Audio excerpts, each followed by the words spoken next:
युवाओं के लिए क्या है?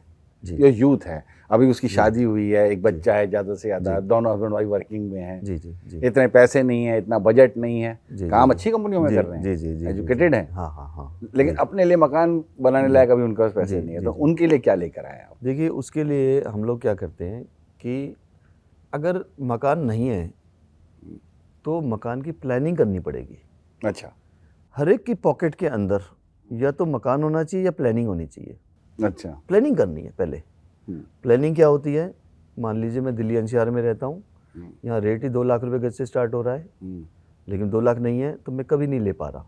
हुँ, 2 साल हो गए, 10 साल हो गए, 20 साल हो गए। जो कि वो रेट आगे बढ़ते चले जाएँगे, हाँ, यस रेट्स आप बढ़ते 2 लाख तक पहुँचोगे, वो 4 लाख पहुँच जाएगा, यस यस रेट्स बढ़ते चले जा रहे 80% हैं। लोगों के साथ यही दिक्कत आप है, जितना डिस्टेंस में पहले थे, आज उससे ज़्यादा डिस्टेंस बढ़ गया आपका। बिल्कुल बढ़ जाएगा। पहले कम मुश्किल था, अब ज़्यादा मुश्किल हो गया। तो क्या करना है आपको? तो आपको ये करना है कि आपने छोटी-छोटी बचत करनी है और टायर 2 या टायर 3 सिटी के अंदर जो दिल्ली एनसीआर से बाहर हैं या बड़े-बड़े शहरों से दूर हैं, जो महानगरों के नज़दीक हैं, वहाँ जाके इन्वेस्टमेंट करनी है। वहाँ क्या होता है? वहाँ अभी इतनी डिमांड नहीं होती है, टिकट साइज़ छोटा होता है, अमाउंट कम होता है, 50 गज के भी प्लॉट होते हैं, 100 गज के भी होते हैं, इंस्टॉलमेंट में मिलते हैं। तो आप वहाँ जाकर के अपनी शुरुआत कर सकते हैं। थोड़ा सा पैसा दिया, फिर थोड़ा-थोड़ा दिया, थोड़ा-थोड़ा दिया, तो आपको एक लेवल के बाद 2 साल, 3 साल के बाद आपको ये पता लग जाता है कि मेरा इतना पैसा इकट्ठा हो गया। जब तक उस प्रॉपर्टी की जो कॉस्ट होती है वो भी बढ़ चुकी होती है।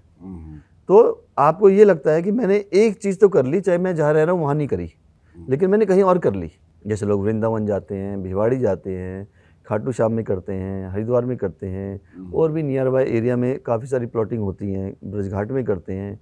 दिल्ली एनसीआर की बात करूँ तो और बड़े महानगरों की बात करूँ तो और बड़े-बड़े शहरों के नज़दीक ऐसे बहुत सारे एरिए हैं, जहाँ जाकर के इस तरह के ऑप्शंस मिलते हैं, बहुत आसानी से मिलते हैं और बहुत सारे ऑप्शंस होते हैं। थोड़ा सा जाएँ, स्टडी करें, समझें प्रोजेक्ट को, सब चीज़ ठीक लगे तो उसको इन्वेस्ट कर लें, समय भी दें, पैसे भी लगाएं, थोड़ा होमवर्क करके काम करें। तो उनको कुछ सालों में कुछ चीज़ मिल जाती है। जब उन्होंने जो 5 लाख की ली होती है, 7 लाख की होती है, 8 लाख की होती है, एटलीस्ट वो 16 लाख की हो जाती है। तो उनके माइंड में एक पिक्चर बन जाती है, 16 लाख रुपए की चीज़ तो मेरी वो पड़ी हुई है, मैं बेच करके कभी भी यहाँ आ सकता हूँ। उसको बेच करके वो डाउन पेमेंट बनती है आपके बड़े शहर में लेने के लिए। उसकी डाउन पेमेंट करके उसको बेच करके फिर आपको बैंक से ईएमआई मिलती है, जिसको आप 20 साल तक दे सकते हो आराम से। क्या बात है! ये तरीका क्या है उसको लेने प्लानिंग का। है, क्या प्लानिंग करनी है प्लानिंग करनी और है। उसको एग्जीक्यूशन करना है धीरे, स्टेप बाय स्टेप। हर एक के पास ये तो मकान होना चाहिए, प्लानिंग होनी चाहिए, दोनों चीज़ होनी चाहिए। दोनों चीज़ें में से एक दोनों में चीज़ तो कोई एक चीज़ कन्फर्म जरूर होनी चाहिए। ज़रूर होनी चाहिए। ये चीज़